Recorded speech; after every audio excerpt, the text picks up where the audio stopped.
नाथ महाराजांनी वयाच्या 12व्या वर्षी स्वतःचं घरदार सोडलं आणि सद्गुरूंच्या शरणागतीमध्ये गेले आणि तो आनंद त्यांना गगनात मावेनासा झाला आणि म्हणून त्यांनी ते शब्दबद्ध केलं की संतांच्या द्वारामध्ये मी पुतळा झाले.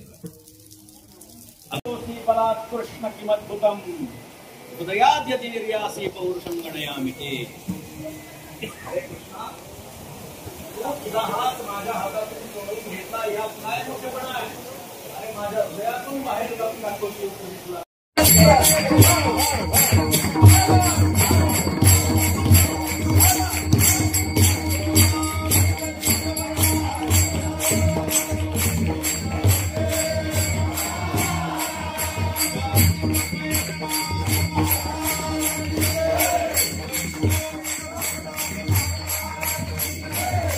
समचरणीची शोभा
गाडीचा नंबर आहे, कृपया गाडी काढून घ्यायची. कुतरा घालो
संतांच्या दारामध्ये त्यांच्या जवळ त्यांनी आपल्याला जवळ बोलवलं.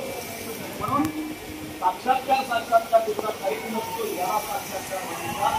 आपण या अनुभवत आहोत. लक्षात आज पाऊस पडतोय याला आपण घेऊ नका.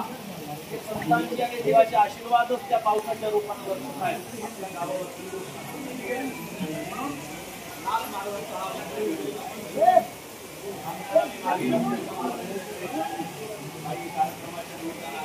पुन्हा एकदा या कार्यक्रमामध्ये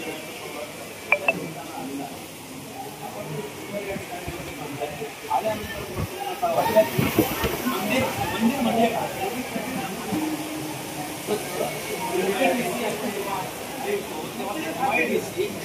एका मोठ्या शब्दाचं सूक्ष्म रूप आहे. महाराष्ट्र इंडस्ट्रियल डेव्हलपमेंट कॉर्पोरेशन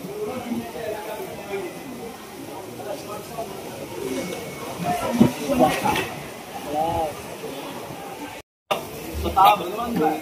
या अर्थी हे सगळं वातावरण आहे. या अर्थी भगवंताची इच्छा आहे. भगवंताची इच्छा आहे कारण ती या ठिकाणी आहे. सात दिवशी या ठिकाणी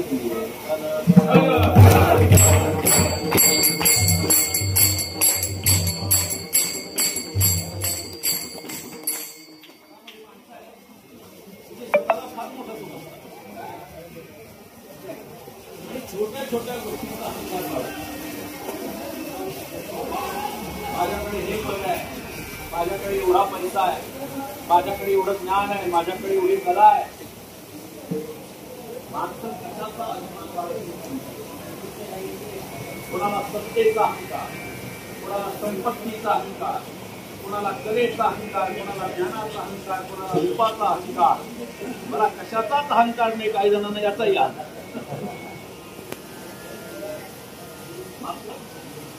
अहंकार धारण करणारी जी माणसं आहेत ती स्वतःला मोठं समजत असतात.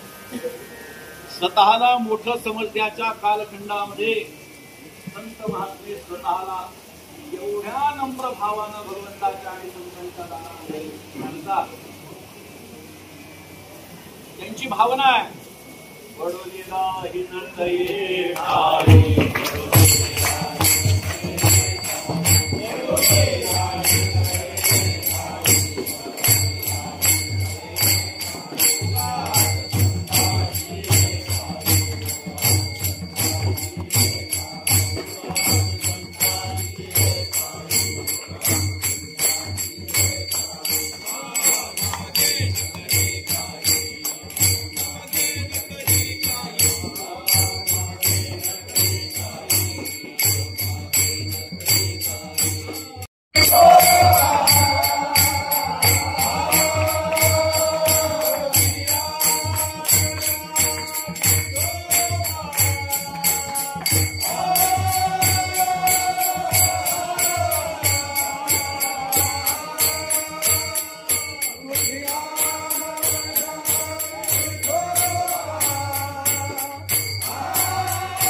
पांडुरंगाची शपथ घेऊन संत महाराजांच्या संतांच्या पायामध्ये पडून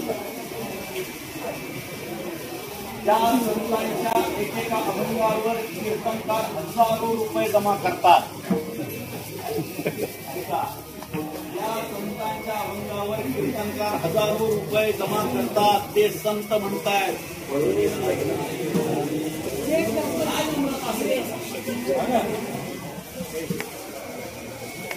भगवंताची भक्ती करत असताना नारदाने काही भूमिका मांडलेल्या आहेत. गुणरहितम कामनारहितम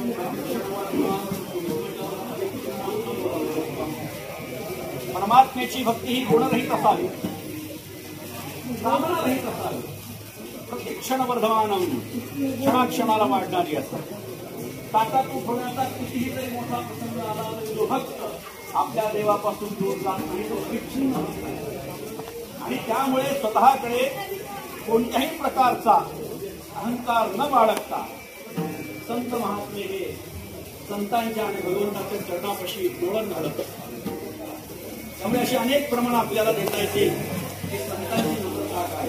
तुकारामांचे एक प्रसिद्ध वचन आहे, नम्रता भूता. जो भूतांना अर्थात सामान्य लोकांना जो नम्र झालेला आहे, त्यांच्या पुढे जो नतमस्तक झालेला आहे, त्यानं परमात्म्याला आपल्या हृदयामध्ये ठेवलं. तुम्ही म्हणाल परमात्म्याला हृदयामध्ये कसं फोडता येईल? एवढा मोठा आहे, एवढा प्रभू भावे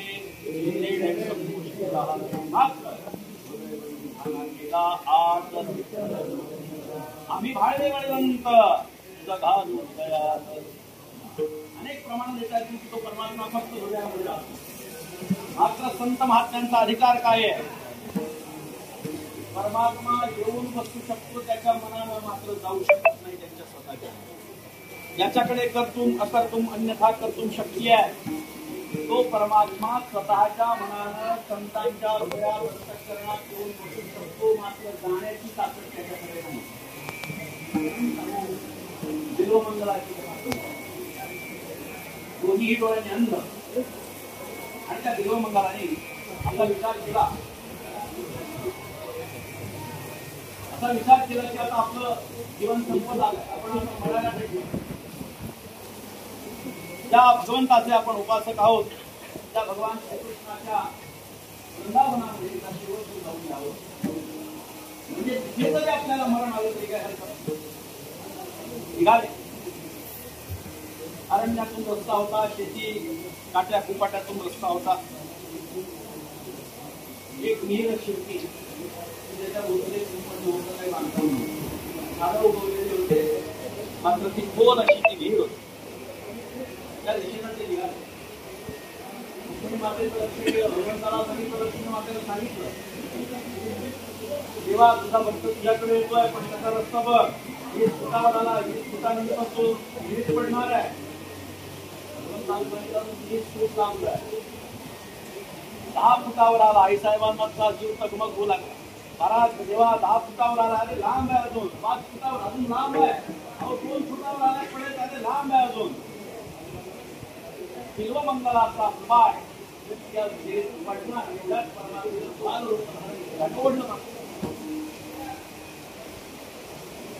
ओढल्यानंतर भगवान चिडले, आंधळेत का बाबा दिसत नाही तुम्हाला? विहिरीमध्ये पडलं असतात फिरायचं आहे. डाव्या हाताने सरळ जा.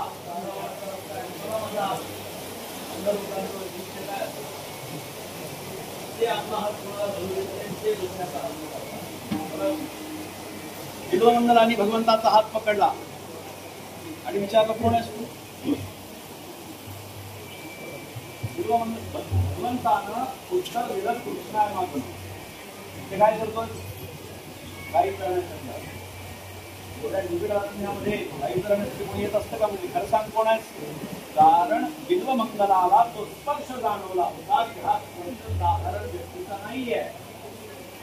पण भगवंत मात्र उत्तर द्यायला तयार नाही. भगवंताला बिल्वमंगलाने सांगितलं जोपर्यंत तू खरं सांगणार नाहीस तोपर्यंत तुला हात जोडणार.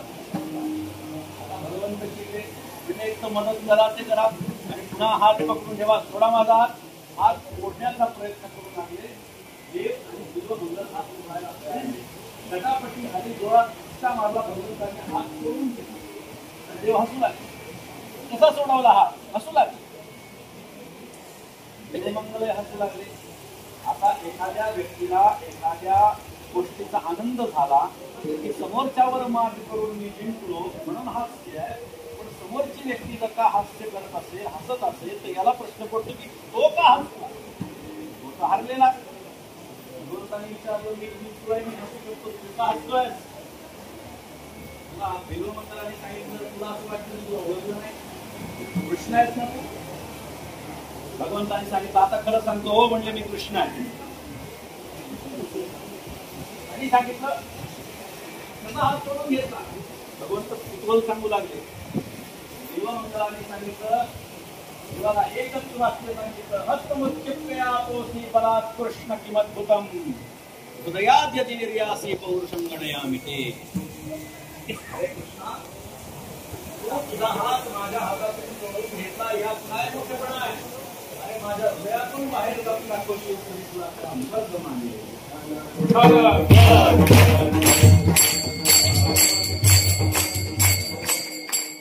परमात्मा स्वतःच्या मर्जीने येऊ शकतो मात्र बाहेर जाऊ शकतो.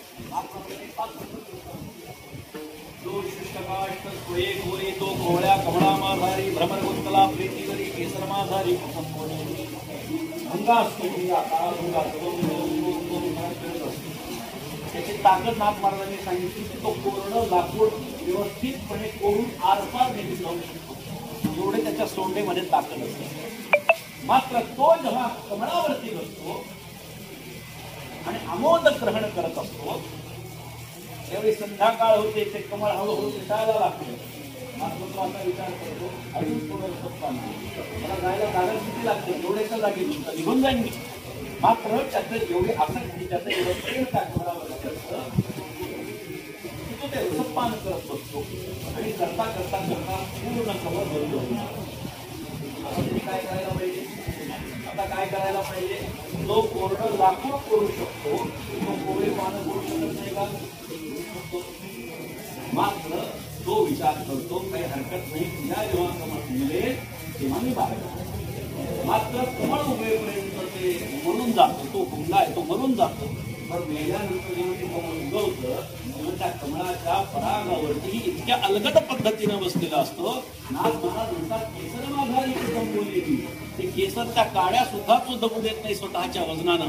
एवढा अलगद तो त्याच्यावरती बसलेला असतो. कारण त्याचं त्या कमळावरती प्रेम असतं. नाही कष्टाचा गुमान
याला ताकद कशाकडे मात्र तो प्रेमच्या कमळावरती करतो म्हणून त्याला आरपार करून घेऊ शकत नाही. नाथ महाराजांनी हा दृष्टांत सांगितल्यानंतर सिद्धांत मांडला. देवी भक्ताची या प्रेम प्रीती हृदयी कुंडीला श्रीपंजी ते थकुंतल्या सामर्थ्य शक्ती भावार्था प्रतिफलन. भावार्थ जो असतो त्या भावाचा भक्ताचा जो भावार्थ आहे त्याच्या विरोधामध्ये भगवंताचं बळ चालू शकत नाही. तो कर्तुम अकर्तुम अन्यथा कर्तुम शक्तीधारक आहे, मात्र त्याचं बळ चालत नसतं. एवढा अधिकार त्या संत महात्म्यांचा की जे हृदयामध्ये परमात्म्याला कोंडून ठेवतात. ते संत महात्मे अभिमान अहंकार करायचा असता तर काही हरकत नाही, कोण त्यांना बोललंही नसतं, त्यांच्याकडे सगळंच आहे. ज्ञान नाही ज्ञानेन सदृशम पवित्र विद्यते. ज्ञानासारखं दुसरं या जगात काहीही महत्वाचं नाही. ते ज्ञान त्यांच्या पायापाशी डोळत झालेलं आहे. अख्खं जग ज्या मायेच्या अधीन गेलेलं आहे ती माया त्यांच्या पायाला लागते. तुका म्हणे माया हो यदासी लागे पाया. ती जी माया आहे ती त्यांच्या पायाला पायापाशी दासी म्हणून राहते. एवढा त्या संतांचा मोठेपणा आहे. मात्र मोठी माणसं तीच ठरतात की जे स्वतःला लहान समजतात. गंमत बघा, जी लहान माणसं असतात ती कायम स्वतःला मी मोठा असल्याचं भासवत असतात आणि जी मोठी माणसं असतात ती कायम स्वतःला लहान असल्याचं भासवत. बघा तुम्ही समाजामध्ये अशी खूप माणसं आपल्याला भेटतील. ज्याच्याकडे फार कमी पैसा आहे परंतु त्याला दाखवायचं मी श्रीमंत आहे, मग भरपूर गळ्यामध्ये मोठ्या मोठ्या सोन्याच्या माळा घालतो, अजून काय हातामध्ये कडे घालतो. वास्तविक पाहता ते माळाही पोकळ असतात आणि कडेही पोकळ असतात, पण दाखवायचं असतं की माझ्याकडे एवढं सगळं. काही गरज नाही. जगातले जे श्रीमंत माणसं आहेत, जगजाऊ आपल्या भारताला सोन्याबद्दल आकर्षण आहे, आपल्या भारतातले श्रीमंत माणसं बघा अंगठी सुद्धा घालत नाही. मला याचा अर्थ तुम्ही काही घालू नका असं मला म्हणायचं नाही, पण प्रदर्शन कशासाठी. माझ्याकडे जे आहे त्याच्यामध्ये मी समाधानी राहावं. मात्र दाखवण्याचा एक जो विचार हा समाजामध्ये आपल्याला बघायला मिळतो की मी कसा आहे, माझं कसं आहे हे दाखवण्यासाठी माणसं उतावळी राहतात आणि त्याच्यातून अहंकाराची निर्मिती होते. आणि अहंकारामुळे माणूस समोरच्या समोर झुकत नाही. संत खरे संत असतील त्यांच्याही समोर झुकत नाही. अशी अनेक माणसं मी बघितलेली आहेत. राजकारणी माणसं, त्यांना असं वाटतं की आमच्याशिवाय दुसरं कोणी मोठं नाही. ते आमदार खासदार मंत्री कधी कधी येत असतात कीर्तनामध्ये, आल्यानंतर खुर्चीवर बसतात. काय कारण आहे, सगळा समाज जर का खाली बसलेला आहे तर तुम्हाला खुर्चीची इथं तरी सोडा. सगळीकडे खुर्ची कशासाठी? त्यांना दाखवायचं की आम्ही कोणीतरी, त्यांना दाखवायचं आम्ही कोणी. त्यामुळे माणसाने जे आहे ते असावं, दाखवण्याचा प्रयत्न करू नये. समाज आपल्याला ओळखत असतो की आपण कोण. जी माणसं आम्ही झालो ऐसे म्हणे तो काहीच नाही ज्ञानोबारायचा. संतांचा एक एक विचार किती महत्वाचा. मी अमुक आहे, मी तमुक आहे, तो काहीच नाही. कशाचाही अहंकार बाळगू नका. संत महात्म्यांकडे बघून त्यांचं जीवन बघून आपण आचरण केलं पाहिजे. आमच्याकडे संतांचंही चरित्र उपलब्ध आहे आणि देवाचंही चरित्र उपलब्ध आहे. नाथ महाराजांनी सांगितलं देवचरित्रे उठी सुख दुःख साधू निर्दोष सुखदाते. देवांच्या चरित्रामध्ये सुख दुःख निर्माण होण्याची शक्यता आहे. मात्र संत महात्म्यांचं चरित्र हे कायम लोकांना सुख आणि समाधान प्रदान करणार आहे. त्यामुळे देवाचं चरित्र आमच्याकडे उच्चारायला सांगितलं आहे आणि संतांचं चरित्र आचरण करायला सांगितलं. देवाचं चरित्र उच्चारणीय आहे तर संतांचं चरित्र हे आचरणीय आहे. त्यामुळे संत महात्मे एवढे मोठे आहेत मात्र त्यांची नम्रता बघा. ज्या एकनाथ महाराजांचा हा अभंग आहे जे देवासमोर जाऊन म्हणतात की मी तुझ्या दारामधला पुत्रा आहे, त्या नाथ महाराजांचा अधिकार एकदा बघा. त्यांची भाषा ही असू शकते का बघा. सगळ्या संतांमध्ये सर्वात जास्त लिखाण एकनाथ महाराजांचं आहे. नेहमी सांगतो माझ्या कीर्तनामध्ये, निवृत्तीनाथ महाराज हे आद्य संत आहेत, निळोबा हे शेवटचे संत आहेत वारकरी संप्रदायाचे. या सगळ्या संतांचं वाङ्मय एकत्र करा. एकट्या एकनाथ महाराजांचं वाङ्मय 50% जास्त आहे आणि राहिलेल्या टक्क्यात सगळे संत आहेत. हे नाथ महाराजांच्या लिखाणाचा अधिकार आहे. ज्ञान कमी आहे का मला सांगा. एकनाथी भागवत, भावार्थ रामायण, रुक्मिणी स्वयंवर, स्वात्मसुख, शुकाष्टक, आनंद लहरी, हस्तामलक, चिरंजीवपद, हरिपाठ, बिलावळी, 4000 अभंगांची गाथा. काय कमी आहे? लिखाण कमी नाही आहे. ज्ञानाच्या दृष्टीनं बघितलं तरी श्रेष्ठपणे आम्हाला त्यांच्याकडे पाहायला सापडतं. त्यांचं लिखाण साधं नाही. एकनाथ महाराज हे पंत आहेत, मात्र तरी सुद्धा संत आहेत. हे वेगळेपणे नाथ महाराज. आपल्या पूर्वजांनी, आपल्या काही अभ्यासकांनी लिखाण करणाऱ्यांचे 3 प्रकार पाडलेले आहेत: संत कवी, पंत कवी आणि तंत कवी. संत कवी कोण आहे? की ज्यांच्या लिखाणाच्या माध्यमातून केवळ लोकांवरती कृपेचा वर्षाव होतो, ज्यांच्या लिखाणामध्ये समाज उत्थानाची तळमळ आहे, ज्यांचा एक एक शब्द हा स्वार्थासाठी नाही तर परार्थासाठी आहे, ज्यांची लेखणी, ज्यांची वाणी ही फक्त अव्याहतपणे समाजासाठी दिसते, असे ते संत आहेत. एवढा त्यांचा अधिकार आहे. आणि त्यांचं लिखाण संत कवी या सदरामध्ये बोलतो. पंत कवी कोण आहे?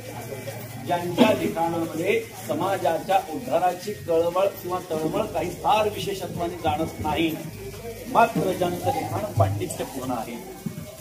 बघा मी कसं यमक साधतोय, बघा मी कसा शब्द छल केलेला आहे, बघा माझ्या शब्दांची रचना मी आतापर्यंत कोणीही केली नाही तशा पद्धतीने चांगली केलेली आहे, असं पांडित्यपूर्ण लिखाण करणारे जे ते पंत कवी आहेत.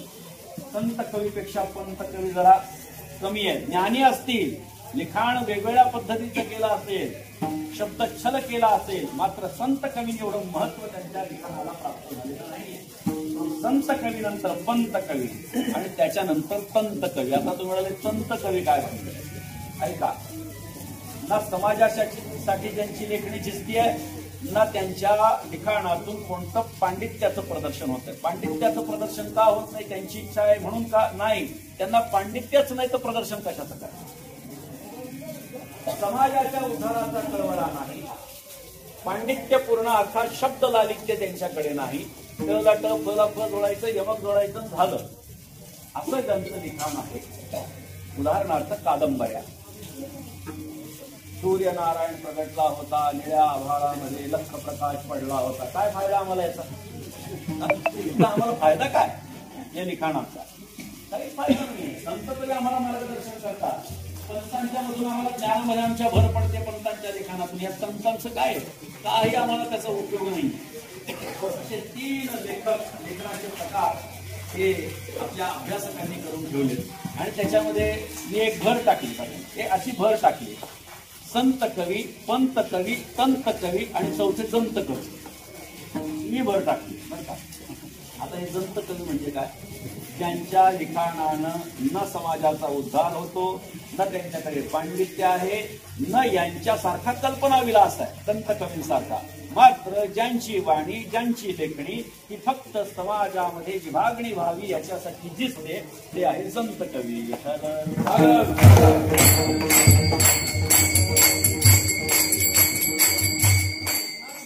संत कवी आहेत, लक्षात घ्या. ते पंत आहेत, पंडित आहेत.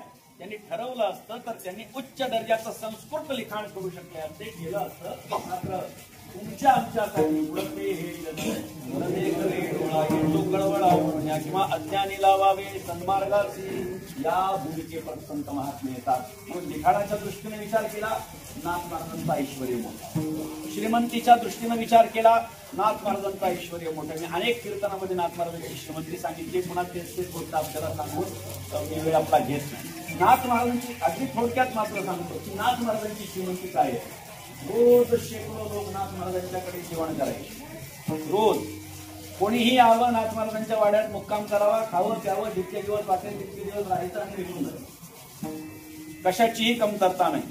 लोकांनी कीर्तनाला यावं, प्रवचनाला यावं म्हणून रोज शेरभर साखर प्रत्येकाला वाटायची. ऐश्वर्य कमी आहे का मला सांगा? तुम्ही इथे जे वयोवृद्ध मंडळी बसलेली आहेत, त्यांनी स्वतःचं लहानपण आठवा की आपल्याला गोड कधी खायला मिळायचं. जुन्या काळात दिवाळी, दसरा, अजून काय 4-2 दिवस. मात्र आज परिस्थिती बदलली. तुम्हाला 80-100 वर्षांपूर्वी गोड खाणं म्हणजे फार विशेष असायचं.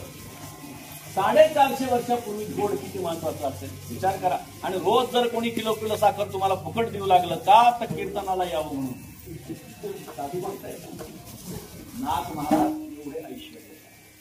नेहमी सांगतो की महाराष्ट्राच्या इतिहासात वारकरी संप्रदायामध्ये एकमात्र संस्थान नाथ महाराजांचं असं आहे की ज्यांच्या दरबारामध्ये हत्ती झुलत होते. लक्षात ठेवा, आजही एकाही संस्थांकडे, वारकरी सांप्रदायिक एकाही संस्थांकडे जेवढी जमीन नाही तेवढ्या जमिनीचं महाराज एकनाथ महाराज संस्थान होतं. हे सगळं का सांगतोय? नाथ महाराजांचा ऐश्वर्य म्हणजे तुमच्याकडे पैसा आहे म्हणजे तुम्ही स्वतःला मोठं समजण्याचं काही कारण नाही. नाथ महाराज गर्भश्रीमंत होते. आईसाहेब गिरजाबाईंनी सोन्याच्या थाळीनं लोकांना तूप वाढावं, पण ते तूप काही आपल्यासारखं का चमचा लावायचा, नुसतं टाकल्याचं नाटक करायचं तूप द्यावं असं वर्णन आहे. करंगळीच्या दाढी एवढी धार प्रत्येकाच्या ताटात वाढत वाढत वाढत आईसाहेबांनी जायचं, एवढं ऐश्वर्य नाथ महाराजांचं आहे. पण तरी नम्रता बघा, तिथे आम्ही गुंठा विकून मंत्री होऊ लागलो. आम्ही फार कमवलं असं दाखवतो. काही माणसं मंदिरामध्ये आल्यानंतर सुद्धा आम्ही किती मोठे दाखवतात, त्यांची चालण्याची ढब. अरे देवासमोर आला जरा नम्रतेनं या, नाही पण तरी छाती काढून यायचं. एका मंदिरात बाहेर लिहिलं होतं, आपल्या चपला आणि अहंकार बाहेर ठेवून मंदिरात प्रवेश करावा. आपल्याला रांगेत लागण्याची गरज नाही. रांगेत लागलं तर फरक काय पडतो? ठीक आहे, काही लोक जे असतात ज्यांना प्रोटोकॉल असतो त्यांना ठीक आहे, जगाचा कारभार आहे, राज्याचा कारभार आहे, त्यांनी जावं. तुझा वेळ गेल्यानंतर असं तुझं काय, समाजाचं काय नुकसान होणार आहे? पण काही नाही, आपल्याला दर्शन तसंच मिळतं. ही भावना लक्षात घ्या. हा मोठेपणा, हा अहंकार, हा अभिमान, हा संत महात्म्यांच्याकडे नाही, आणि म्हणूनच ते संत आहेत. आणि त्यामुळे स्वतः किती नम्र आहे हे त्यांच्या आचरणावरून तर दिसतच आहे. हे त्यांच्या आचरणावरून तर दिसतच आहे, मात्र ते त्यांच्या लिखाणावरूनही दिसत आहे. आणि म्हणून एकनाथ महाराज संतांच्या द्वाराचं पुत्र होणं पसंत करतात अभंगाच्या पहिल्या.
संतांच्या द्वारामध्ये पुत्रा होऊन आले. या अभंगामध्ये नाथ महाराजांनी काय सांगितलं आहे? मी कोण झालो, मी काय केलं, संतांनी माझ्या संबंधाने काय केलं आणि कुठल्या प्रकारचा अनुभव मला प्राप्त झाला, या सगळ्या गोष्टींचा विचार या अभंगात. तुकाराम महाराजांचा एक अभंग आहे, असाच आहे, हे द्वारीचा तुकाराम तुकाराम महाराज सुद्धा संतांच्या दाराचा स्वतःला पुत्रा म्हणून घेतात. ही विचारांची एकता आहे, लक्षात घ्या. एकनाथ महाराजांच्या वाङ्मयाचा प्रचंड प्रभाव हा तुकाराम महाराजांच्या वाङ्मयावर आपल्याला पाहायला मिळतो. त्यामुळे अनेक अभंग हे आपल्याला सारखे पाहायला मिळतो. नाथ महाराजांनी स्वतःला कुत्र्याची उपमा दिलेली आहे. मात्र याला एका प्रकारे आपण रूपक अलंकार समजायला हरकत नाही किंवा उपमा अलंकारही समजायला हरकत नाही. सद्गुरूंची शरणागती त्यांनी केली नाही तर त्याचा परमार्थ शून्य. म्हणून आमच्या सगळ्या संतांनी सद्गुरूंची शरणागती पत्करलेली आहे. ज्ञानोबारायांनी निवृत्तीनाथ महाराजांची, एकनाथ महाराजांनी जनार्दन स्वामींची, तुकोबारायांनी बाबाजी चैतन्यांची, सगळ्या संतांनी कुणाचा ना कुणाचा तरी अनुग्रह घेतलेला आहे, शरणागतीमध्ये गेलेले आहेत आणि त्याच्याशिवाय त्यांचं जीवन हे सफल झालेलं नाही. सद्गुरूची शरण जाय, सद्गुरूची शरण जाय, सद्गुरूची शरण जाय, ज्याची ब्रह्मप्राप्ती होय, ज्याची ब्रह्मप्राप्ती होय.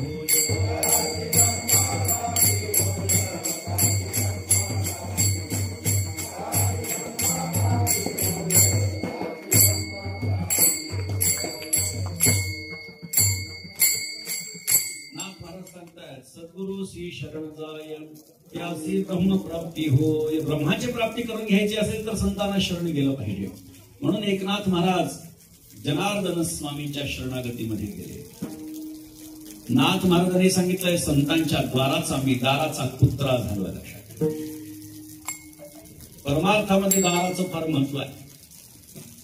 अर्थात दारा हा शब्द पत्नी अर्थानं सुद्धा आहे का, मात्र द्वार असा शब्द आहे म्हणजे दरवाजा.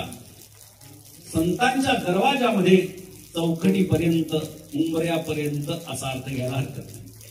संतांच्या दारामध्ये बघा, आपल्या घरामध्ये दारात कुत्र बसलेलं असतं, काय करत असतं, पडून असतं, काही नसतं. काही कुत्रे तर असे असतात की ते कोणी आलं तर भुंकतही नाही, भुंकतच नाही तर ढुंकूनही पाहत नाही. नाथ महाराज म्हणतात संतांच्या दाराचा मी कुत्रा झालेला, जनार्दन स्वामींच्या दाराचा कुत्रा. नाथ महाराजांनी वयाच्या 12व्या वर्षी स्वतःचं घरदार सोडलं आणि सद्गुरूंच्या शरणागतीमध्ये गेले आणि तो आनंद त्यांना गगनात मावेनासा झाला आणि म्हणून त्यांनी ते शब्दबद्ध केलं की संतांच्या द्वारामध्ये मी कुत्रा झालेला. आता कुत्र्याची उपमा नाथ महाराजांनी स्वतःला का दिली असेल याचा कधी विचार केलाय का? कुत्र्याला आपण तुच्छ जरी समजत असलो तरी कुत्र्याचे काही वैशिष्ट्य आहेत, काही गुण स्वभाव आहेत. बहुआशी स्वल्प संतुष्ट सुमित्रो लघुचेतन स्वामी भक्तश्च शूरश्च षडेते श्वानतो गुण. कुत्र्याचे 6 गुण आहेत शास्त्रकार सांगतात. बहुआशी, खायला मिळालं तर किती काही खाईल. स्वल्प संतुष्ट, कमी मिळालं तर मिळेल त्याच्यात समाधान. सुनिद्रो, झोपला तर असा झोपणार की मेलय की काय. मात्र लघुचेतना, आणि थोडस जरा हालचाल झाली, आवाज आला की टक्कन उभारून कान उभं करून पाहत की कोण आलं. स्वामी भक्तश्च, तो स्वामी भक्त आहे. कुत्र्याला आपण का पाळतो? तो देखील प्राणी आहे, मात्र तो स्वामी भक्त आहे म्हणून आपण त्याला पाळतो. आपल्या स्वामीसाठी प्राण देण्याची त्यांची तयारी असते. शूरश्च, आणि ती शूरता ते वेळोवेळी सिद्ध देखील करत असतात. षडेते श्वानतो गुण, असे 6 कुत्र्याचे गुण आहेत. लक्षात घ्या, प्रत्येकाकडून काही ना काहीतरी गुण घेण्यासारखे आहे. प्रत्येकाकडून. भगवान दत्तात्रयांनी 24 जणांना गुरु केलेले आहेत. अनेक प्रकारे नाथ महाराजांनी त्याचं वर्णन केलेलं आहे. नाथ महाराजांच्या भागवतामध्ये तो श्लोक आहे. पृथ्वी वायुराकाशमापोग्निश्चंद्रमा रविः कपोतो जोगर सिंधू पतंगो मधुकृद्गजः मधुहा हरिणो मेनः पिंगला कुररोर्भकः कुमारी शरकृत सर्प पूर्णनाभी सुपेशकृत. असे 24 गुरु हे दत्त प्रभूंनी केलेले आहेत. आपण सगळं जग त्यांना गुरु म्हणतंय, मात्र ते देखील गुरु करतायत। गुरु म्हणजे काय? अनेक अभंगामध्ये, वेगळ्या अभंगामध्ये असं चिंतन मी केलेलं आहे, सांगितलेलं आहे बऱ्याचदा। गुरु कोण आहे? नाथ महाराजांनी या ठिकाणी दत्तात्रय का गुरु करता? जो दयाचा घेतला गुण तो म्या गुरु केला जाण। ज्याच्यापासून जो गुण घेतला त्याला मी गुरु केलं। हे गुरु झाले, सामान्य गुरु झाले। मात्र सद्गुरु कोण आहे? नाथ महाराजांनी एकाच ओळी म्हणजे गुरु कोण आहे आणि सद्गुरु कोण याचं वर्णन केलं का? मंत्र तंत्र उपदेशिते घरोघरी गुरु आहे ताई ते, जो शिष्या ते मिळवी सद्वस्तु ते, श्रीकृष्ण त्या ते सद्गुरु मानी। मंत्र तंत्राचा उपदेश करणारे हे साधे गुरु आहेत, मात्र आपल्या शिष्याला भगवंतापर्यंत जो नेतो तो सद्गुरु आहे। आणि म्हणून अशा सद्गुरूंच्या शरणागतीमुळे नाथ महाराज गेले। कुत्र्याचं स्वतःला उदाहरण देऊन सांगतात, कारण कुत्रा हा इमानदार लक्षण। इतर कोणत्याही प्राण्याचं वर्णन का नाही केलं? इतर कुठल्याही प्राण्याचं उदाहरण स्वतःचं म्हणून का प्रस्तुत नाही केलं? त्याचं कारण असं आहे की कुत्रा हा इमानदार आहे। नाथ महाराजांच्या या कुत्र्याची जी 6 गुण सांगितले, नाथ महाराजांच्या जीवनातही सद्गुरूंच्या संबंधाने 6ही गुण आपल्याला पाहायला मिळतात। बहुवाशी जेवायला मिळालं तर व्यवस्थित खायचं, नाही मिळालं तर असं म्हणायचं नाही आज मला जेवायला मिळालं नाही। झोपायला मिळालं तर निवांत झोपायचं, नाहीतर सद्गुरूंचे चरण दाबत असताना, पाद संवाहन करत असताना थोडं जरी सद्गुरू हल्ले की लगेच जागृत व्हायचं। स्वामी भक्तश्च शूरश्च, आणि नाथ महाराजांच्या स्वामी भक्तीची तुलना कोणाशीही करता येणार नाही। नाथ महाराजांच्या शूरतेचीही कोणाशी तुलना करता येणार नाही। कारण एकनाथ महाराज हे वारकरी संप्रदायातले एकमात्र असे ज्ञात संत आहेत की ज्यांच्या चरित्रामध्ये प्रत्यक्ष कुठली लढाई झाली त्याचं वर्णन आहे, आणि ती लढाई त्यांनी लढून जिंकलेली पण आहे बरं का। आम्ही एकनाथ महाराजांना शांतीब्रह्म एकनाथ महाराज म्हणतो, म्हणजे लोकांना असं वाटतं तो माणूस शांत बसतो तो शांतीब्रह्म, आता व्याख्याच झाली। शांतीब्रह्माची व्याख्या काय? जो माणूस काहीही प्रतिक्रिया देत नाही आणि निर्विकार चेहऱ्याने असतो त्याला शांतीब्रह्म म्हणू लागले। एकनाथ महाराजांच्या शिवाय शांतीब्रह्म ही उपाधी कोणालाही लावणं चुकीचं आहे। ज्या प्रकारे आम्ही कैवल्य साम्राज्य चक्रवर्ती ही उपाधी कोणाला लावत नाही, ती फक्त ज्ञानोबारायांना लावतो। वारकरी सांप्रदायिक लोकांमध्ये जगद्गुरु ही पदवी आम्ही फक्त तुकाराम महाराजांच्यासाठी वापरतो। भक्त शिरोमणी म्हटल्यानंतर आम्हाला फक्त नामदेव महाराज आठवतात, मग शांतीब्रह्म म्हटल्यानंतर बाकीचे कशासाठी? नाथ महाराज का नाही इथे?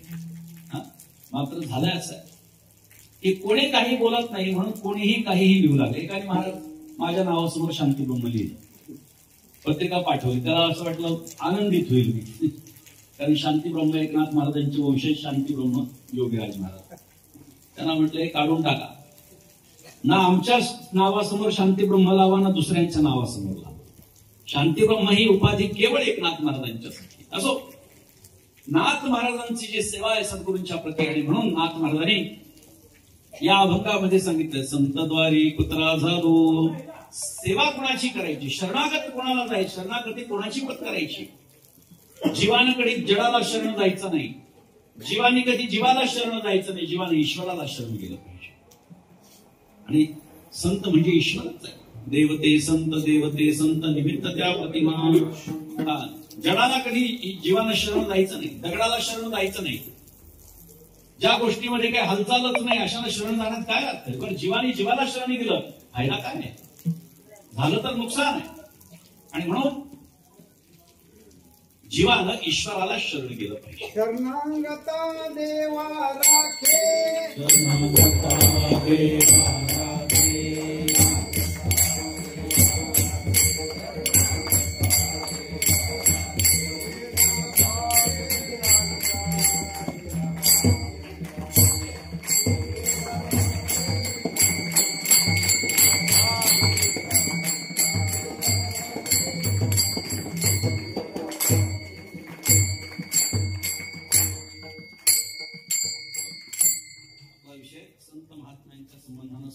संत महात्म्यांच्या शरणागतीमध्ये जाणं। देव ते संत आहेत, संत म्हणजे देव आहेत, फक्त त्यांचं स्वरूप वेगळं आहे। म्हणून नाथ महाराजांनी सांगितलंय संतद्वारी कुत्रा झालो।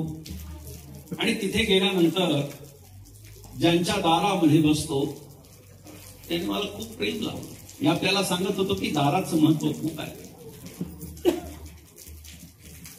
देवाची द्वारी आम्हाला माहिती आहे, पाठ आहे, देवाची द्वारी क्षण भरी तिने मुक्तिचारी साधिल्या. पण लोक फार शब्दशः अर्थ उचलतात. मंदिरात आलं की 1 सेकंद बसतात तर उठतात. तुला कार्य कशासाठी? नाही, देवाची येतवारी.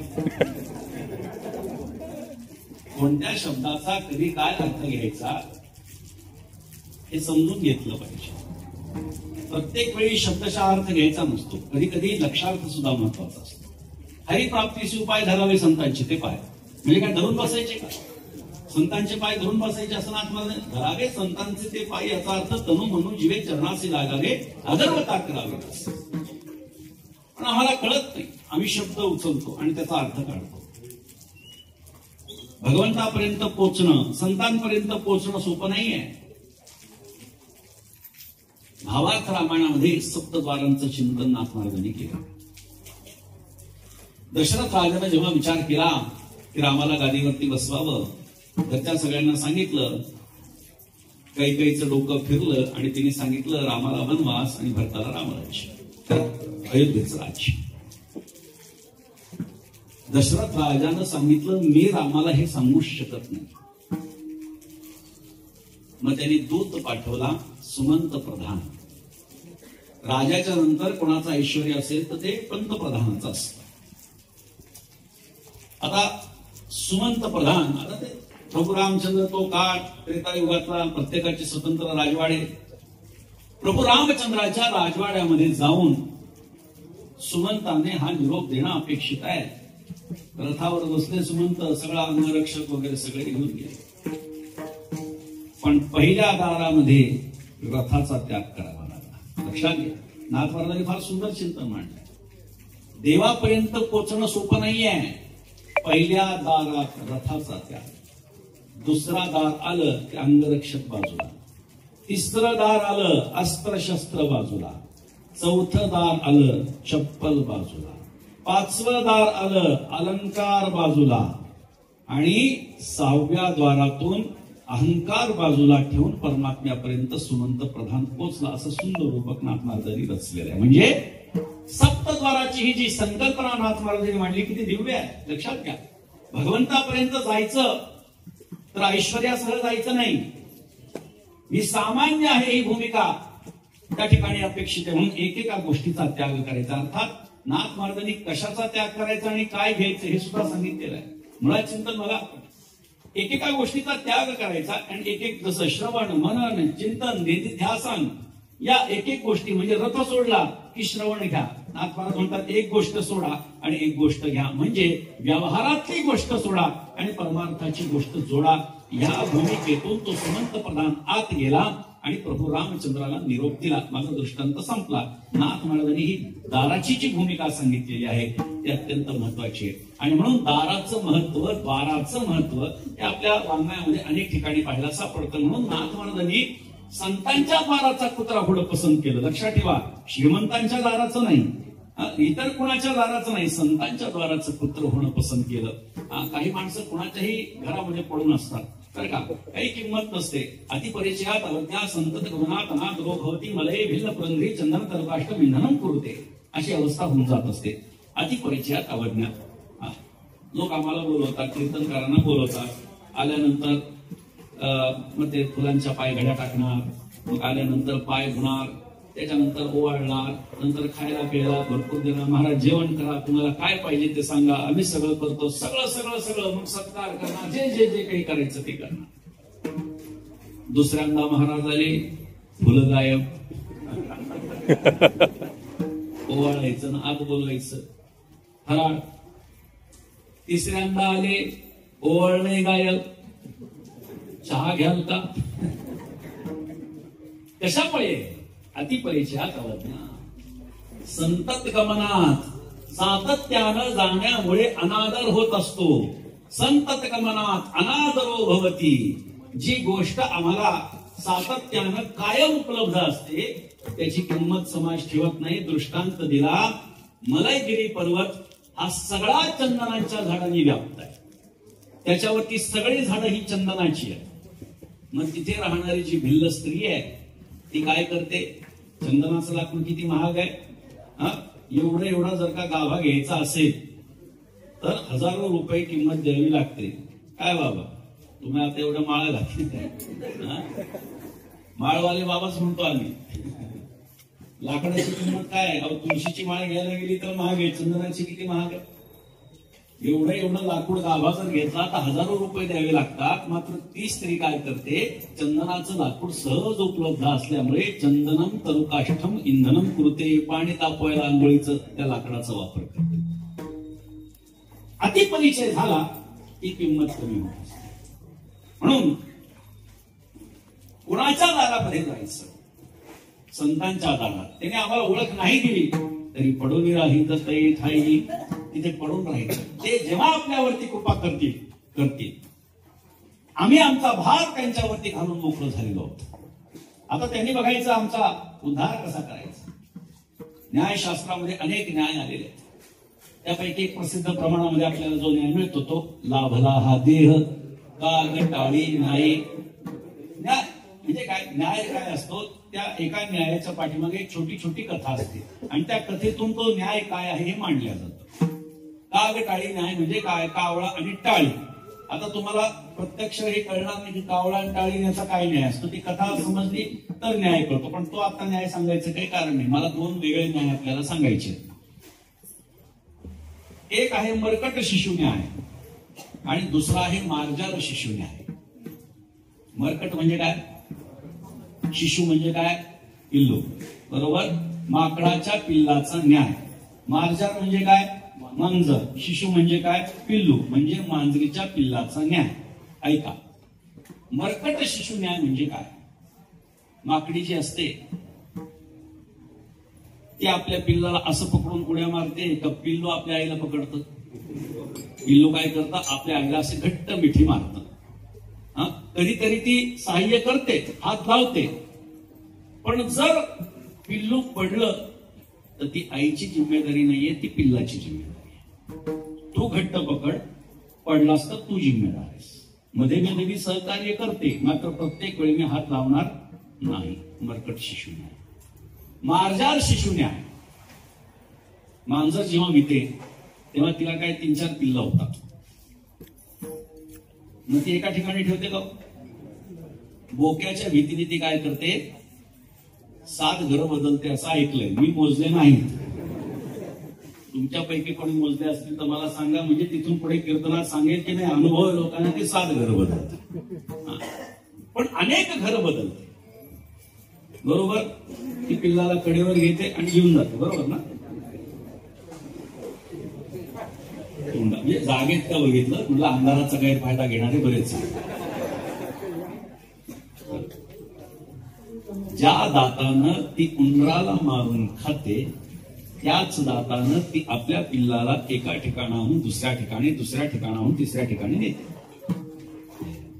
सुभाष महाराज या. एका ठिकाणाहून दुसऱ्या ठिकाणी, दुसऱ्या ठिकाणाहून तिसऱ्या ठिकाणी नेते. आता पिल्लू जर पडलं तर पिल्लाची जिम्मेदारी आहे का आईची जिम्मेदारी आहे? बोला मोकळं, आईची जिम्मेदारी.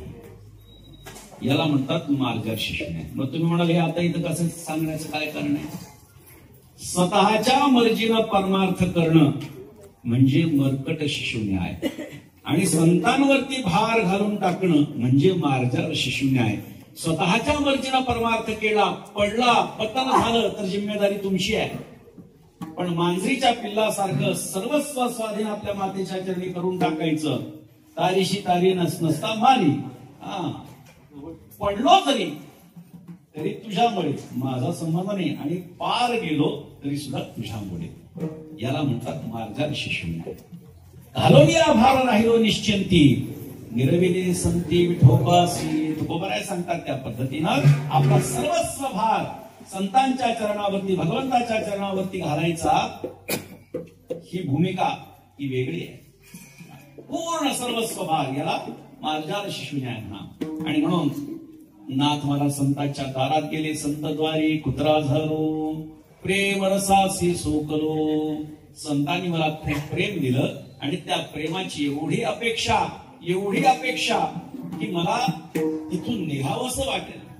मग नाथ महाराजांना प्रश्न केला, पण तुम्ही तिथपर्यंत पोचलात कसे? अभंगाचं दुसरं चरण. भुंगता भुंगत बाहेर आलो.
बैसलो. भुंकत भुंकत आलो याचा अर्थ काय? नाम घेत घेत आलो. स्वामी जनार्दन गुरु जनार्दन असं नामस्मरण करत करत करत करत नाथ महाराज स्वामींपर्यंत पोचले. संतांपर्यंत पोचण्यासाठी नाम आणि संत देतात तेही नाम. कसं योग व्हायचा, कसं चिंतन करायचं? ऐका, पुन्हा एका लक्ष द्या. संतांपर्यंत पोचण्यासाठी सुद्धा नाम आणि संतही देतात ते नाम. कसं काय गणित जुळवायचं? ऐका, आम्ही 4 लोकांकडून ऐकलेलं असतं की देवाचं नाम घेत घेत भगवंताकडे किंवा संतांकडे जायचं असतं. ते श्रवण केलेलं नाम आहे. आम्हाला कोणीतरी सांगितलंय, कुठेतरी आम्ही कीर्तनात, प्रवचनात, कथेत ऐकलेलं की त्याचं नाम घेतलेलं त्याला आवडतं म्हणून घेत जायचं. मात्र तिथे गेल्यानंतर संत महात्मे पुन्हा नामाचाच उपदेश करतात. उपदेश जेव्हा करतात, सद्गुरू जेव्हा उपदेश करतात तेव्हा काय करतात? मंत्राचा उपदेश देतात. नाम आणि नाम मंत्र याच्यात थोडासा भेद. आम्ही नाम घेत जातो आणि संत आम्हाला मंत्र देतात. कधी कधी आम्ही जे नाम घेत त्यांच्याकडे जातो तेच नाम ते मंत्र म्हणून आम्हाला देतात. ऐका, जे नाम घेत आम्ही संतांपर्यंत जातो कधी कधी तेच नाम मंत्र म्हणून ते आम्हाला देतात. योग्यच आहे, कारण आम्हाला नाम माहिती आहे. वारकरी संप्रदायाचा महामंत्र काय आहे? रामकृष्ण. कुणाला माहिती नाही? सगळ्या वारकऱ्यांना माहिती आहे. मात्र हा नाम आहे, हे नाम आहे भगवंताचं. नाम मंत्र जरी आपण म्हणत असलो तरी तो मंत्र तोपर्यंत होत नाही जोपर्यंत सद्गुरूंच्या मुखातून येत नाही. बर, सद्गुरूंच्या मुखातून आला तर तो सार्वजनिक आहे का? नाही. मंत्र षटकर्णी नसावा, शास्त्र आहे. तो 6 कानांनी ऐकलेला नसावा. गुरुनी सांगायचा म्हणजे गुरुचे 2 कान, शिष्याने ऐकायचा म्हणजे शिष्याचे 2 कान. फक्त 4 कानांनी ऐकलेला असावा. षटकर्णी म्हणजे 6 कानांचा म्हणजे 3ऱ्या माणसानं श्रवण केलेला नसावा, हे शास्त्र सांगतं. तेच नाम संत महात्मे आम्हाला देत असतील तर तो मंत्र आहे. जर आम्ही मनानं घेत असो तर ते नाम आहे. लक्षात आलं मी काय म्हणतो? आम्ही मनाने घेतोय तर ते नाम आहे आणि सद्गुरूंच्या मुखातून फक्त आपल्याला मिळालं तर तो मंत्र आहे. हे मनानं बोलत नाहीये, प्रमाण सांगतो. गुरुमुखे घेता तो निर्दोष, येरवी आयास पडे कष्ट. रामकृष्ण हरी मंत्र हा सोपा, उच्चारिता खेपा खंडे कर्म. नाथ महाराजांनी सांगितलं रामकृष्ण हरी हा मंत्र सोपा, त्यानं कर्माचं खंडन होणार आहे. मात्र कधी? गुरुमुखी घेता तो निर्दोष. सद्गुरूंच्या मुखातून जर माझ्या एकट्यापर्यंत आला तर तो निर्दोष आहे. म्हणून नाम घेत जायचं आणि संत महात्मे आम्हाला नाम देतात, नामाचा उपदेश करतात, मग ते नाम मंत्र होऊन जातं. म्हणून भुंकत भुंकत द्वारा आलो. मग त्यांच्यापर्यंत पोहोचल्यानंतर आपल्याकडे कोणी जरी आलं तरी आपण सर्वप्रथम त्यांना आसन देत असतो, बरोबर आहे. व्यवहारामध्ये आपल्या घरी जर पाहुणे आले तर त्यांना आसन देणं अपेक्षित असतं. ते उपचार सांगितलेले, शिष्ट परंपरा सांगितली की कोणी आपल्याकडे आलं, फार महान संत महात्मे कोणी आले तर त्यांचे पाय वगैरे धुतात, त्यांना ओवाळतात, आतमध्ये घेतात. मात्र आत आल्यावर पहिले काय दिलं पाहिजे? आसन दिलं पाहिजे.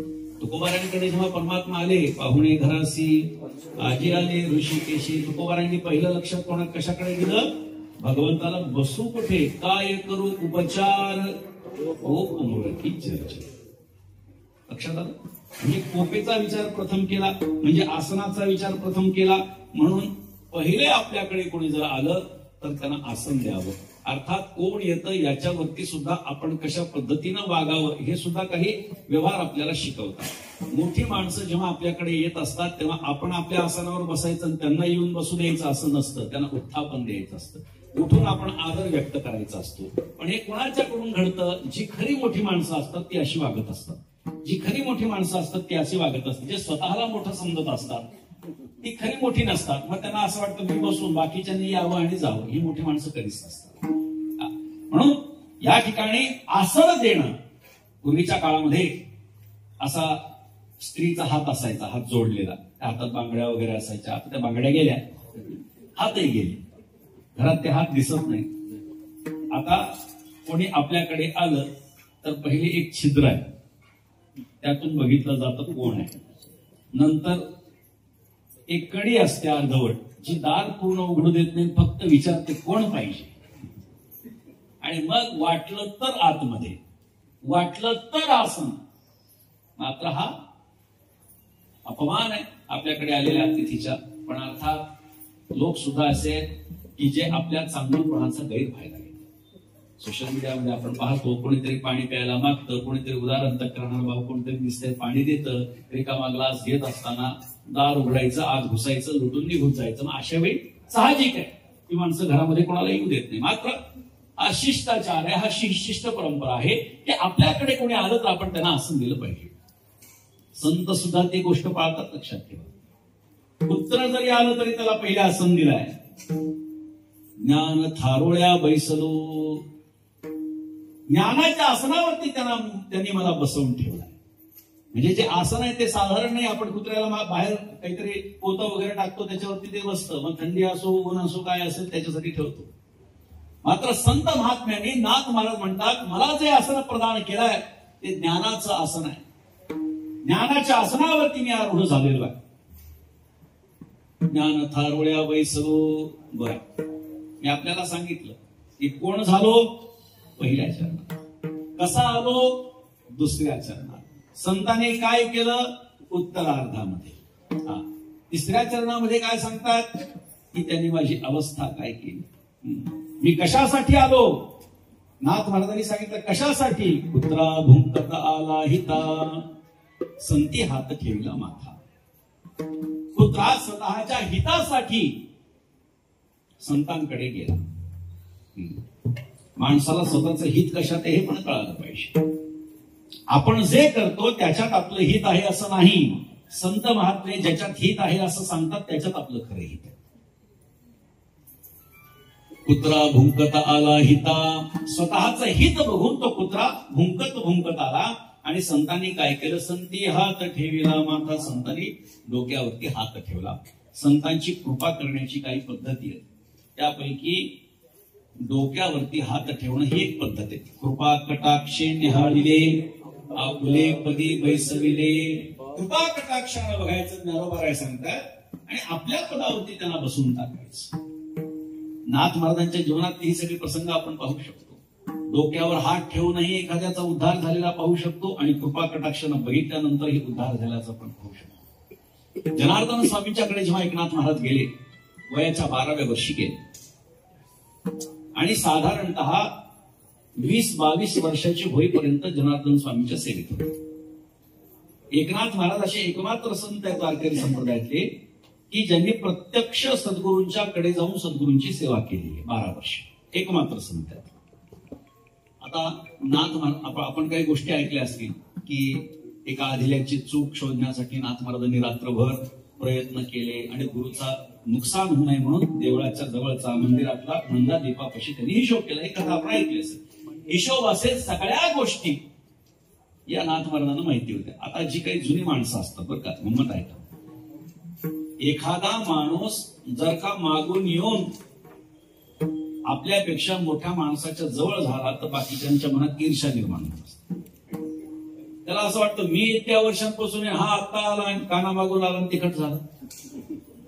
नाथ महाराजांच्या बाबतीमध्ये हीच भूमिका तिथल्या काही मुस्लिम लोकांची होती, कारण मुस्लिम राजवट होती. जनार्दन स्वामी हे दौलताबाद किल्ल्याचे किल्लेदार होते, म्हणजे देवगिरीचा किल्ला जो छत्रपती संभाजीनगरमध्ये त्याचे किल्लेदार ते होते. मात्र शासन जे आहे ते मुसलमानांचं होतं.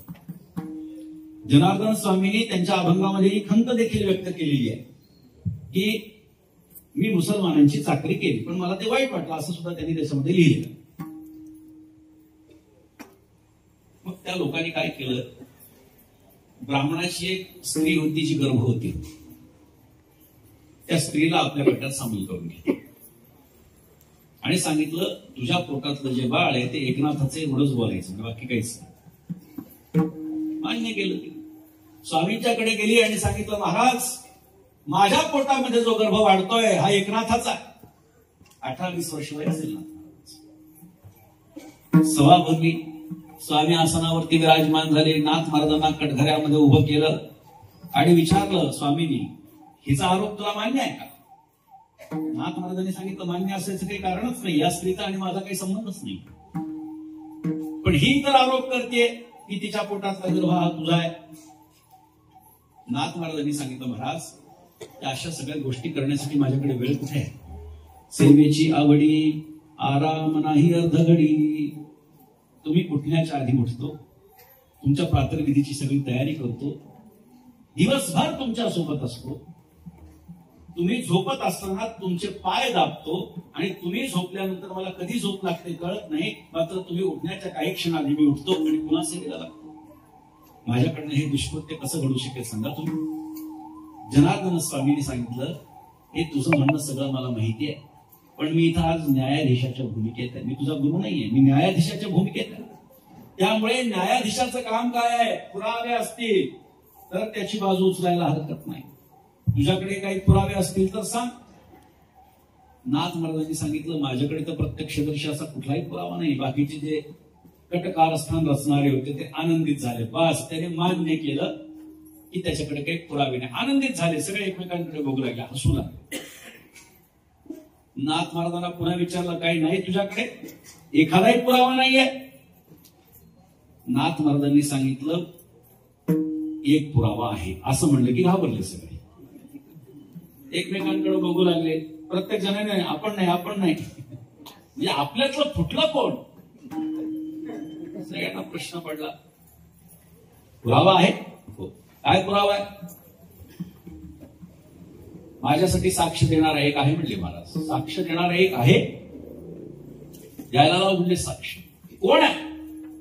नाथ महाराजांनी सांगितलं या गर्भवती स्त्रीच्या पोटातलं बाळ. सगळे हसू लागले, म्हणजे पोटातलं बाळ कुठं साक्ष देत असतं? पोटातलं बाळ साक्षीदार. हसू लागले सगळे.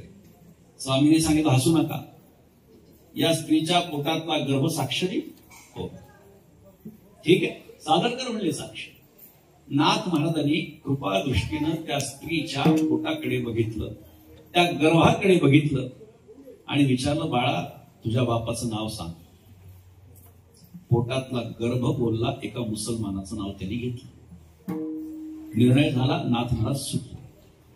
आता ऐका, कृपा कटाक्ष निहाळलेली म्हणजे काय? प्रत्यक्ष एखादा भक्त आला, संतांच्या शरणागतीमध्ये गेला, मग त्यांनी कृपेनं बघितलं, मग त्याची अवस्था बदलली, असं नाहीये. तुकाराम महाराजांचं एक प्रमाण आहे, कबीर मोमीन लतीफ मुसलमान सेना न्हावी जाण विष्णुदास. तो गर्भ म्हणजे दुसरा तिसरा कोणी नसून लतीफ मुसलमान आहे, लक्षात ठेवा. ज्यांना तुकोबारायांनी ज्यांचं वर्णन केलंय, संतांच्या यादीमध्ये त्यांना बसवलंय. पोटातल्या गर्भावरती कृपा दृष्टी जर का संतांची झाली तर तो संत होऊ शकतो. हा संतांचा कमी अधिकार आहे का? विठ्ठल विठ्ठल.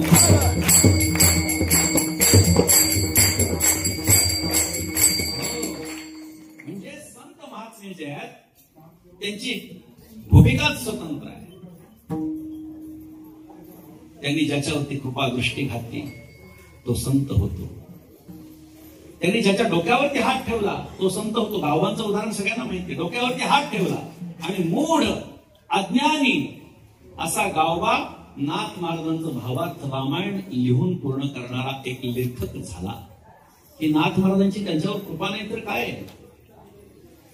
संत महात्म्यांचा स्पर्श ज्या गोष्टीला होतो ती गोष्ट सुद्धा मोठी होऊन जाते. एक जण आला नाथ महाराजांच्याकडे, श्रीमंत होता, गर्भ श्रीमंत. आता तीर्थयात्रेला निघालो. वा वा, छान छान, चांगलं. बोलू की नको असा प्रश्न पडला. नाही बोला बोला. माझ्याकडे एक परीस आहे, परीस तुमच्याकडे ठेवायला फक्त तीर्थयात्रा झाली की ते माझं परत करा. हो चालेल चालेल ठेवा. ते बोलवलं, भगवंताला बोलवलं. श्रीखंड्या आत ठेवून दे देवघरात. दगड आत ठेवून दे म्हणजे श्रीखंडेने उचलला, आतमध्ये ठेवून दे. 5-7 महिने जे काही महिने व्हायचे ते झाले. तीर्थयात्रा करून आला महाराज. तीर्थयात्रा पूर्ण झाली. आता त्याला परीस मागायचा होता, त्याला काही सांगायला यायचं नव्हतं की माझी तीर्थयात्रा पूर्ण झाली. तीर्थयात्रा पूर्ण झाली. वा वा वा, छान. कसं काय प्रवास? वा खूप छान झाला म्हणजे महाराज. बरं ठीक ठीक. नाथ महाराज शांत, तोही शांत. त्याला असं वाटलं नाथ महाराज म्हणतील तुझा परीस घेऊन जा, पण नाथ महाराज काही बोलायला तयार नाही. त्यांनी महाराज जाऊन आलो बरं का. हो सांगितलं ना म्हणले. आता पुन्हा तेच काय. येऊ का? हो. असं वाटतं नाथ महाराज परिसाची ओळख नाही दिली. म्हणजे विसरले असतील, आज दिवसभरात चिंतन करतील, उद्या पुन्हा आला. महाराज तीर्थयात्रा फार चांगली. अहो सांगितलं म्हणे कालच तुम्ही, पुन्हा काय ते सांगायचं. नाही आलो इथं मी. हो मग काय. मी एक गोष्ट तुमच्याकडे ठेवायला दिली होती. कोणती? परीस. अच्छा तो दगड. बरोबर तो द्यायचा आहे. श्रीखंड्याला बोलव. श्रीखंड्या तो ठेवलेला दगड घेऊन ये. श्रीखंड्या म्हणला देवा महाराज तो दगड कशासाठी? म्हणजे तो परीस होता या सावकाराचा, द्यायचा म्हणले. मला काय माहिती तुम्ही दगड म्हणले. मी दिला ठेवून आणि घेऊन गेलो म्हणे निर्माल्याबरोबर नदीतून दिला टाकून. असं म्हटलं की तो भडकला. त्याच्या मनात संशय निर्माण झाला. महाराज म्हणले ही वागणूक तुमच्याकडून अपेक्षित नाही. तुम्ही संत आहेत, महापुरुष आहेत, अनासक्त आहात म्हणून तुमच्याकडे हा परीस ठेवायला दिला. पण तुम्ही सुद्धा त्या परीसाची आसक्ती बाळगता. माझा परीस मला तुम्ही देऊन टाका, नाही तर मी इथून हलणार नाही, निघणार नाही. नाथ महाराजांनी सांगितलं गेला असेल नदीत, काय करायचं, तुमच्याकडे एवढी संपत्ती आहे, काय करायचं. ते बाकीचं तत्वज्ञान मला सांगायचं नाही, माझा परीस मला तुम्ही द्या. ऐकायलाच तयार नाही. हट्टीला पेटला. नाथ महाराज म्हणले चल नदीमध्ये शोधू म्हणले. नदीमध्ये गेले, थोडं मधोमध गेले आणि ओंजळभर गोटे उचलले आणि म्हणले याच्यातला तुझा परीस कोणता ओळख आणि घे.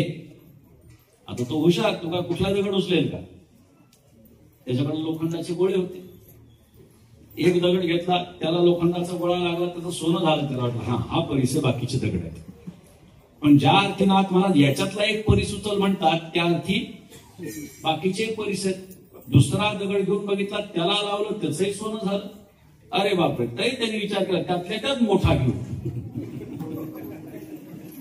उचलला. हा आहे म्हणे महाराज माझा परीस.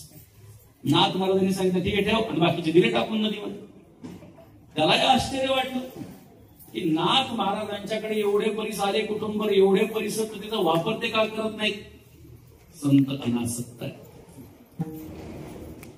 परीसाला लोखंडाचा स्पर्श झाला तर लोखंडाचं सोनं होतं. मात्र संतांचा स्पर्श सामान्य दगडाला झाला तर दगडाचाही परीस होतो. विठ्ठल विठ्ठल.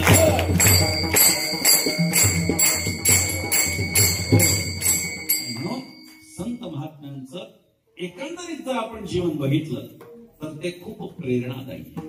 म्हणून ज्ञान थारुळ्या बैसलो पुत्रा भुंकत आला हिता, संती हात ठेविला माथा. डोक्यावरती हात ठेवला म्हणजे काय केलं. ज्या संसाराच्या बंधनामध्ये मी अडकलेलो होतो ते बंधन मुक्त मला करून टाकलं. कुत्र्या गळ्याची साखळी केली संतांनी मोकळी, संतांनी त्या माझ्या गळ्याची साखळी मोकळी केली. म्हणजे त्या संसाराच्या बंधनामध्ये मी बांधून घेतलं होतं स्वतःला, ती साखळी माझी दूर करून टाकली. एका जनार्दनी कुत्रा दात पाडून केला बोथरा. कुत्र्याला दात कशासाठी असतात? चावण्यासाठी, बरोबर. एकदा दात पडले तर त्या कुत्र्याचं काही महत्व शिल्लक राहणार आहे का? नाही. म्हणजे तो कोणाला त्रास देऊ शकणार आहे का? नाही. माझे विकार रूपी दात माझ्या सद्गुरूंनी तोडून टाकले. आणि संसारामध्ये ज्या गोष्टींना मला सामोरं जायचं होतं, ज्या गोष्टींमध्ये मी ढवळाढवळ करेल अशी अपेक्षा होती, ते क्षेत्रच माझं बंद करून टाकलं. एका जनार्दनी कुत्रा दात पाडून केला बोथरा. हा जो चावा घेण्याचा माझा स्वभाव होता तो सुद्धा बाजूला झाला. दात तर पडलेच, काही क्रिया करू शकत नाही, मात्र चावा घेण्याचा जो स्वभाव आहे, स्वभावाला उपयोग काय? आता दातच नाही तर स्वभाव असून उपयोग काय? नुसतं चावलं तर कोणाला काय वाटणार आहे? म्हणून एका जनार्दनी कुत्रा दात पाडून केला बोथरा. भुंकत भुंकत द्वारा आलो, ज्ञान थारोळ्या बैसलो. यथामती अभंगाचं चिंतन झालं. संप्रदायाच्या नियमाप्रमाणे भजन करा. विठोबा.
शांती ब्रह्म एकनाथ महाराजांचा अभंग सेवे करता निवडलेला होता.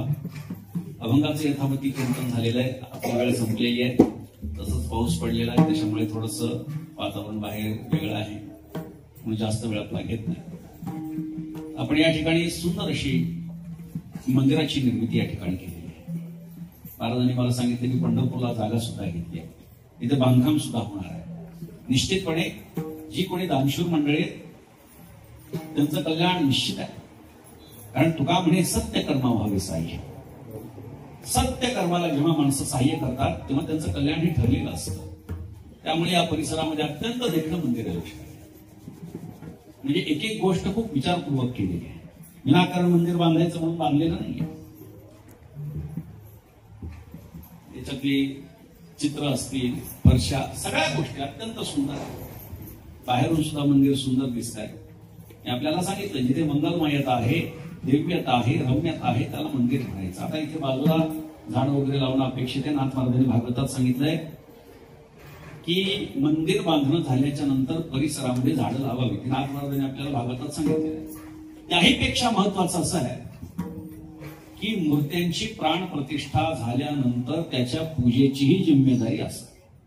मला माहित नाही ते कोणाला पूजेची जिम्मेदारी दिली नाही दिली आहे, पण मूर्ती नुसती स्थापन करून चालत नाही.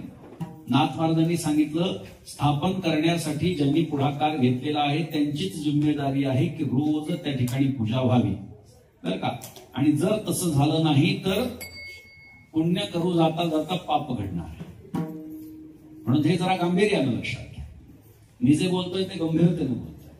मूर्ती स्थापन करणं 7 दिवसांचा 8 दिवसांचा कार्यक्रम करणं सोपं आहे, मात्र त्या देवतांची रोज पूजा, नित्योपचार, भलेही पंचोपचार असेल, भलेही पंचोपचार पूजा, रोज षोडशोपचार पूजा कदाचित शक्य नसेल, पंचोपचार पूजा तरी रोज झाली पाहिजे.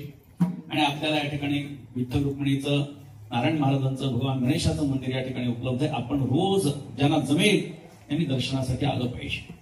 दर्शनासाठी येणं हे पण सोपं आहे, मात्र दररोज या मूर्त्यांची पूजा होणं गरजेचं आहे. त्यामुळे ही जिम्मेदारी ही ग्रामस्थांचीच आहे. ज्यांनी ज्यांनी पुढाकार घेतलाय त्यांची ही जिम्मेदारी आहे. त्यांनी कुठल्या तरी पुजाऱ्याला या ठिकाणी नेमावं, नाहीतर दररोज एका कुटुंबाला सेवा द्यावी. जे काही तुमचं ठरेल त्या पद्धतीनं ते होणं अपेक्षित आहे. त्यामुळे आपण सत्संकल्प केलेला आहे आणि त्या सत्संकल्पाचं फळ आज या ठिकाणी आलेलं आहे. म्हणून आपला सप्ताह जो दरवर्षी होतो त्याचं 75वं वर्ष आहे. त्याचं औचित्य साधून आपण या ठिकाणी मूर्त्यांची प्राणप्रतिष्ठा केली. हा चांगला योग या निमित्तानं जुळून आलेला आहे. आपल्या डोळ्यांच्या समोर या सगळ्या घटना घडत आहेत ही अत्यंत चांगली गोष्ट आहे.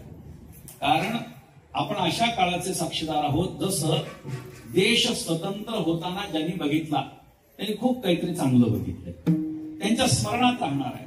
मात्र आपलं या ठिकाणचं अस्तित्व जे आहे ते वेगवेगळ्या गोष्टींचा अनुभव घेणार आपलं अस्तित्व. आम्ही फोन हा प्रकारही बघितला नाही त्याचेही साक्षीदार आहोत. फोन लावल्यानंतर ऑपरेटरने फोन मिळवून देणारे याचेही साक्षीदार आहोत. आम्ही कॉर्डलेसचेही साक्षीदार आहोत. आम्ही मोबाईलचेही साक्षीदार आहोत. आम्ही इंटरनेटचेही साक्षीदार आहोत. आम्ही एआयचे सुद्धा आज साक्षीदार आहोत. सांगू का, 500 वर्षामध्ये जे घडलं नाही ते अयोध्येतलं राम मंदिर झालं आणि रामलल्लाच्या आम्ही साक्षीदार आहोत. त्यामुळे आपला काळ हा साधारण समजू नका. हे आपल्या गावाचं हे सौभाग्य आहे, आपल्या उपस्थित ग्रामस्थांचं हे सौभाग्य आहे की 75वं वर्ष जेव्हा झालं, जेव्हा या मूर्त्यांची स्थापना इथे झाली त्याचे आम्ही साक्षीदार होतो. ही भावना, ही भूमिका कायम लक्षात राहण्यासारखी आहे. म्हणून आपण स्वतःला धन्य समजावं आणि कायम लक्षात ठेवा कोणतीही गोष्ट ही उगाच व्हायची म्हणून होत नसते. त्याच्या पाठीमागे काहीतरी योजना ही भगवंताची असते. ही भूमिका आपण सर्वांनी लक्षात घ्या. या ठिकाणी यथामती अभंगाचं चिंतन झालं. झालेली सेवा शांतीब्रह्म श्रीमंत श्री एकनाथ महाराजांच्या चरणी, तुम्हा सर्व सज्जन वृंदांच्या चरणी समर्पित करतो आणि माझ्या वाणीला पूर्ण विराम देतो. एक वार संतांचं सर्वांनी भजन करा. भानुदास हे करा, भानुदास हे करा.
मस्तक माझा पायावरी या वारकरी संतांच्या आज अखंड हरिनाम सप्त्याचा अमृत महोत्सवी वर्ष आणि या अमृत महोत्सवी वर्षामधील आजच्या दिवसाची 5व्या दिवसाची कीर्तनवार पुष्पसेवा हरिभक्त परायण श्री योगीराज महाराज गोसावी संत श्रेष्ठ श्री एकनाथ महाराज यांचे 14वे वंशज आणि महाराज या ठिकाणी वेळेत आले. कीर्तनालाही सुरुवात वेळेत झाली, परंतु निसर्गाचं आपल्यावर असणारं प्रेम आणि त्या प्रेमाने आज या उत्सवात कदाचित गणपती बाप्पाला, विठ्ठल रुक्मिणी आईसाहेबांना, सद्गुरू श्री नारायण महाराजांना, भगवान शंकरांना वाटलं असेल एवढा मोठा उत्सव चालू होतोय आणि हे बाहेरच करतात, आमच्या समोर काहीतरी झालं पाहिजे की नको, आणि मग कोणाची नियुक्ती करावी म्हणून एकनाथ महाराजांचेच वंश नवे नवे जणू काही एकनाथ महाराजांनीच मंदिरात कीर्तन करावं अशी प्रकारची गोष्ट असावी. आणि त्या अनुषंगाने आज महाराज उपस्थित राहिले आणि पहिलं या मंदिरातील कीर्तन कोणी केलं असेल तर सद्गुरू योगीराज महाराज गोसावींनी. आणि अजून एक जवळजवळ 5-6 दिवसापासून महाराज आमच्या गावामध्ये एका कुटुंबाला सुतक पडलेलं आहे आणि एका कुटुंबाला सुयार पडलेलं आहे. त्यामुळे ती मंडळी शक्यतो आतमध्ये येण्यासाठी नाकारतच होती. पण निसर्गालाही वाटलं किती दिवस यांना बरं बाहेर ठेवायचं. कदाचित देवाने सद्गुरू नारायण महाराजांनी विचार केला असेल ही सगळी मंडळी कशी असली, कोणाकडे पैसे असू द्या अगर नसू द्या, सगळी मंडळी श्रीगोंद्याला उत्सवाला येते आणि आज 6 दिवस झाली मंडळी काही बाहेर राहते. चला आज आपणच पराक्रम करू आणि आपणच यांना आता आतमध्ये आणू. म्हणजे जी मंडळी इथपर्यंतच येत होती आज आम्ही तिथपर्यंत जाऊन बसलेलो. कदाचित हे सगळं देवाच्या मनात असावं असं आपण मानायला काही हरकत नाही. आणि या ठिकाणी खर तर आज जणू काही सद्गुरू श्री एकनाथ महाराज यांच्या पैठणमधल्या मंदिरामध्ये जुन्या काळातलं जणू काही कीर्तन होतंय की काय असा एक भास होत होता. लाईट नाही, माईक नाही, नंतर एखाद्या माईकाची व्यवस्था झाली, पण जुनं कीर्तन जुन्या परंपरेतलं असं अगदी जाणवलं. आणि कदाचित ते कीर्तन आपल्याला याच्या अगोदर पाहता आलं नाही किंवा फळावरली कीर्तन म्हणा, ते कीर्तनांचा एक अनुभव आज या कीर्तनामध्ये आला. आणि सर्वच देवतांचे आम्ही आभार व्यक्त करतो की आमच्याकडनं घडलेली चूक जी बाहेर करत होतो ती आजच्या कीर्तनाने भरून काढली. असे सर्वच देवतांच्या चरणी प्रार्थना करतो. उत्कृष्ट अशी कीर्तनाची सेवा या ठिकाणी संपन्न झालेली आहे. कार्यक्रमासाठी बरीच मंडळी आली, बरीच मंडळी निघून गेली. काही मंडळींनी फोनही केला, महाराज कीर्तन चालू आहे का. बऱ्याच मंडळींनी परतही पाठवलं की तुम्ही काही येऊ नका, तुम्ही पुन्हा परत जा. काही मंडळी इथपर्यंत पोहोचली बाहेरची. सर्वांच्या शब्दपुष्पाने आभार व्यक्त करतो. आज कार्यक्रमासाठी उपस्थित हरिभक्त परायण आंबलेवाडा परिसराचे अध्यक्ष असणारे जनार्दन बाबा आहेत. त्यानंतर आमचे वासुदेव महाराज ढोले आहेत. त्यानंतर सुभाष महाराज आहेत. आमचे तिसकर महाराज आहेत, इताड्याचे म्हात्रे महाराज आहेत. त्यानंतर आमचे काटेईवरून आलेले आमचे माळवाले बाबा रामदास बाबा. खरं तर रामदास बाबा चौधरी आपल्या गावात आलेले आहेत. एकदा त्यांच्यासाठी टाळ्या वाजवा. त्याचं कारण सांगतो तुम्हाला. आमण्यातून आपली श्री क्षेत्र आळंदीसाठी विष्णू ज्ञानोबा यांच्या समाधी सोहळ्यासाठी जी दिंडी जाते त्या दिंडीला दरवर्षी पहिल्या दिवसाची संध्याकाळची जी नाश्त्याची व्यवस्था राहते आठवते का तुम्हाला. लस्सी, वडापाव, कांदे, आपले हे काजू बदाम, कांदे, गुलट्या उखडलेल्या आठवतात का. ते त्यांच्या घरी तर ते मोठं व्यक्तिमत्व. आणि बाबांना आता मोठा पुरस्कार सुद्धा मिळालेला आहे. आणि पुरस्कार कशामुळे मिळाला तेही सांगतो. ते स्वतः सांगत असतात, महाराज मला काय येते माहिती नाही, मी किती साधना करतो हेही माहिती नाही, फक्त मी गळ्यामध्ये तुळशीच्या माळा धारण करायला लागलो आणि समाजाने ते स्वीकारलं. आणि समाज स्वीकारता त्यांना संतांनी, देवाने स्वीकारलं आणि फक्त माळा गळ्यामध्ये एवढे घालतात म्हणून सन्मान मिळाला. म्हणजे तुळशीची माळ किती पवित्र आहे हे आमनेकरांनी 75 वर्षामध्ये जरा जास्त नाही 75 तरी. आणि मृदंगाची साथ करणारे आपल्याच गावचे असणारे जावई मधुकरजी पाटील यांचे, रुपेशजी शेलार नांदक, त्याचप्रमाणे अमनजी यांचे सुद्धा शब्दपुष्पाने आभार व्यक्त करतो. गायनाची साथ करणारे आमचे राजू महाराज अमृती आहेत, तळेकर गुरुजी आहेत, भास्कर महाराज आहेत, विठोबा महाराज आहेत, सर्वच मंडळी. आता सर्वांची नावं घेणं काही शक्य नाही. सर्वांची चरणी विनम्र अभिवादन करतो. उद्याचे कार्यक्रम असे राहतील 4:30 ते